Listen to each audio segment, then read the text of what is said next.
हैं जिसने इस साल आने वाली अधिकतर एक्शन थ्रिलर वाली फिल्मों को अपनी स्टोरी और इमोशन से पीछे छोड़ दिया है और ये प्रूव कर दिया है कि अब फिल्मों को हिट होने के लिए किसी बड़े सुपरस्टार की जरूरत नहीं है, बस फिल्म की कहानी अच्छी होनी चाहिए। अब फिल्म की कहानी ही रियल हीरो है। अगर लोगों को कहानी पसंद आई तो वो किसी को भी सड़क से उठा के स्टार बना देगी। सड़क से उठाकर स्टार बना दूंगा मैं, सड़क। और सेम यही ऋषभ शेट्टी और रुक्मिणी वसंत के साथ हुआ, स्पेशली रुक्मिणी वसंत के साथ। इस मूवी ने रुक्मिणी वसंत को रातों रात सुपरस्टार बना दिया, क्योंकि ऋषभ शेट्टी तो 2022 में ही इस मूवी के कारण पैन इंडिया स्टार बन गए थे। और मुझे उम्मीद है कि अब तक आपने इस मूवी को जरूर देख चुके होंगे। बाकी आज मैं आपको इस वीडियो में इस मूवी के कुछ इंटरेस्टिंग फैक्ट्स के बारे में बताने वाला हूं, जिसे शायद आप नहीं जानते होंगे। सो ये वीडियो बहुत ही इंटरेस्टिंग होने वाला है। आपसे रिक्वेस्ट है कि आप इस वीडियो को अंत तक जरूर देखिए।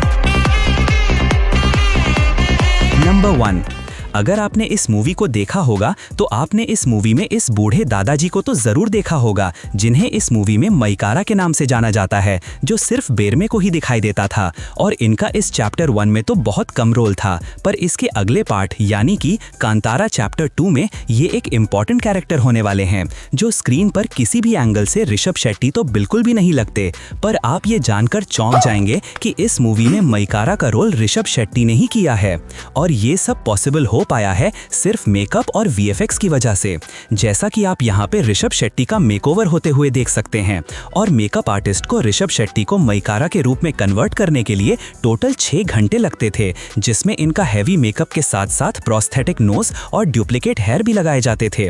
और ये सारा मेकओवर हमेशा रात के टाइम में ही किया जाता था, क्योंकि सुबह उनकी वजह से किसी भी आर्टिस्ट को इंतजार ना करना पड़े और शूटिंग टाइम पे कंप्लीट हो सके। और हैवी मेकअप होने के बाद ये सिर्फ एक्टिंग ही नहीं बल्कि अपने पूरे टीम को डायरेक्ट भी करते थे, जैसा कि आप यहाँ पे देख सकते हैं। नंबर 2, ऋषभ शेट्टी ने ना सिर्फ इस मूवी में डबल रोल किया है, बल्कि इस मूवी को खुद डायरेक्ट और प्रोड्यूस भी किए हैं। और कांतारा चैप्टर 1 इनकी लाइफ की अब तक की सबसे बिग बजट वाली फिल्म है, जिसका टोटल बजट लगभग 125 करोड़ था, क्योंकि इससे पहले ये 100 करोड़ वाली फिल्म कभी भी नहीं बनाए थे और ना ही उसमें काम किए थे। इतना बड़ा फिल्म पहली बार किया हूँ मैं।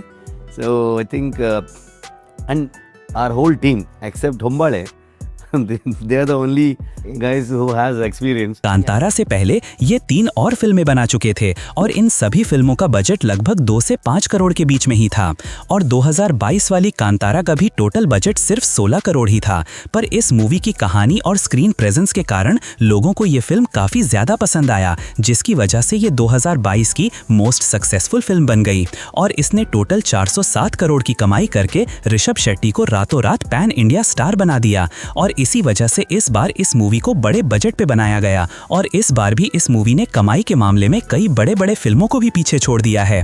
पर जिस एक आदमी की वजह से हम लोग कांतारा की दुनिया के बारे में जान पाए, यानी कि ऋषभ शेट्टी, क्या आप इनका रियल नाम जानते हैं? ये फिल्में बनाने से पहले क्या काम करते थे और इन्होंने अपना रियल नाम क्यों चेंज किया?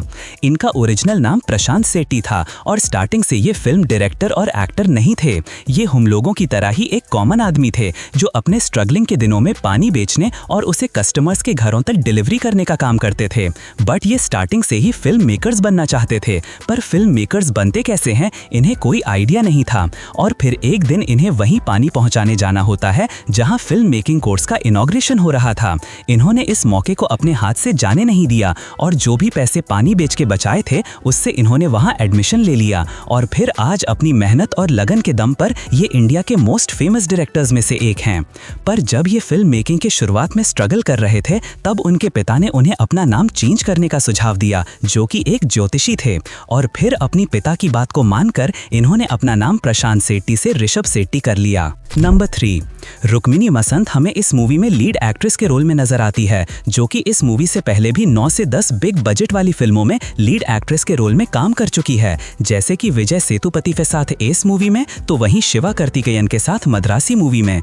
पर इन्हें रियल फेम कांतारा मूवी से मिली, जो ये डिजर्व करती थी। और लोगों को ये इस मूवी में इतना पसंद आई है कि अब ये इस फिल्म के कारण नेशनल क्रश भी बन चुकी है।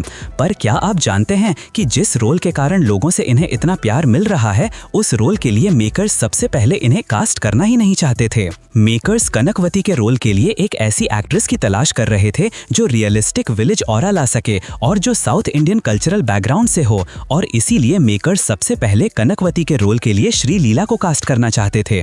पर श्री लीला ने कनकवती के लास्ट वाले नेगेटिव शेड्स के कारण इस फिल्म में काम करने से मना कर दिया, और फिर तब इस रोल के लिए मेकर्स ने कई सारे एक्टर्स का ऑडिशन लिया। पर रुक्मिणी वसंत का लुक, साउथ कल्चरल, एक्टिंग में नेचुरल एक्सप्रेशन, इमोशनल डेप्थ और काम इंटेंसिटी को देखकर इन्हें इस रोल के लिए फाइनल कर लिया गया।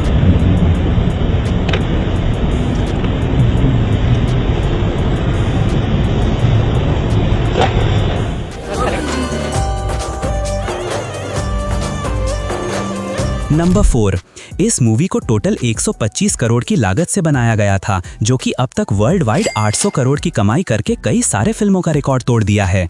वैसे तो इस मूवी को ओरिजिनली कन्नड़ भाषा में बनाया गया है, जिसे डब्ड करके टोटल 5 भाषाओं में रिलीज किया गया, जिसमें से अकेले इसके हिंदी वर्जन ने 200 करोड़ की कमाई की है। पर क्या आप जानते हैं कि इस फिल्म में ऋषभ शेट्टी को हिंदी वॉइस किसने दिया है?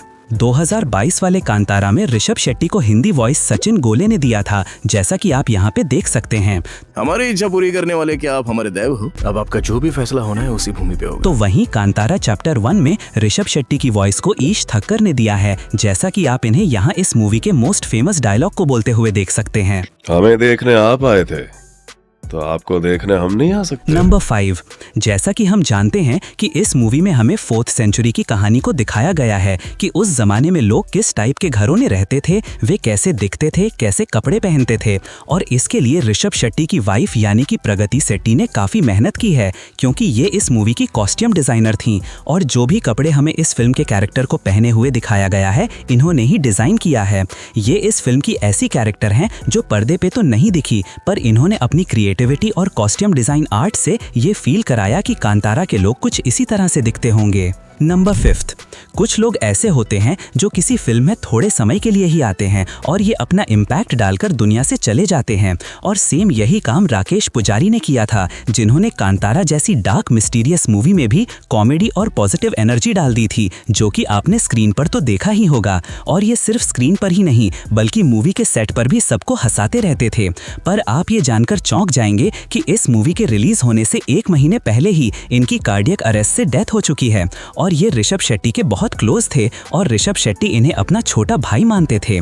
और जब ऋषभ शेट्टी को इनके मौत के बारे में पता चला तो उनकी टीम ने कुछ दिनों के लिए शूटिंग को भी रोक दिया था। नंबर 7, कांतारा चैप्टर 1 जैसी हिट मूवी देने के बाद अगर आप लोग सोच रहे होंगे कि ऋषभ शेट्टी अब हम लोगों को किन फिल्मों में दिखाई देने वाले हैं, तो आपको बता दूं कि सबसे पहले कांतारा चैप्टर 1 के एंड में ही जब मूवी प्रेजेंट टाइम में आ जाती है और शिवा का बेटा उस बूढ़े से पूछता है कि वो कुआं कहाँ गया जहां देव आए थे, तभी मेकर्स अनाउंस करते हैं कि इसकी आगे की कहानी हमें चैप्टर 2 में देखने को मिलेगा।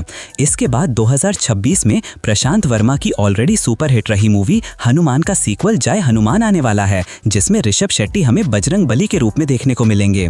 और फिर 2027 में हमारे इतिहास पे based film the pride of Bharat Chhatrapati Shivaji Maharaj के रोल में दिखने वाले हैं। और अगर इनकी आने वाली सभी फिल्मों को कांतारा के जैसे ही शिद्दत और लगन से बनाई गई तो ये इंडियन सिनेमा में इतिहास रच देंगे। बाकी आप इनकी कौन सी फिल्म का इंतजार कर रहे हैं, आप मुझे कॉमेंट में जरूर बताएं।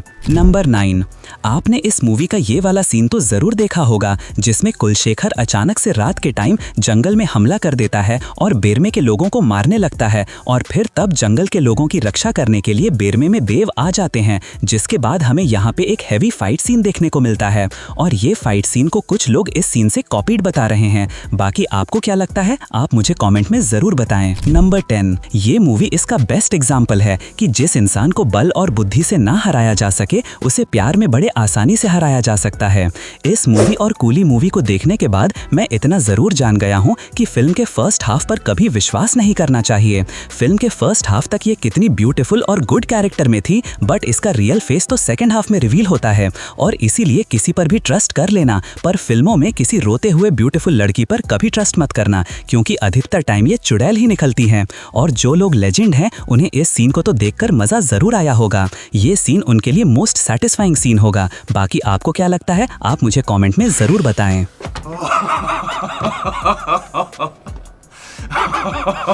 तो चलिए, this is end of this video. और अगर आपको ये वीडियो पसंद आया हो तो do like this video, share,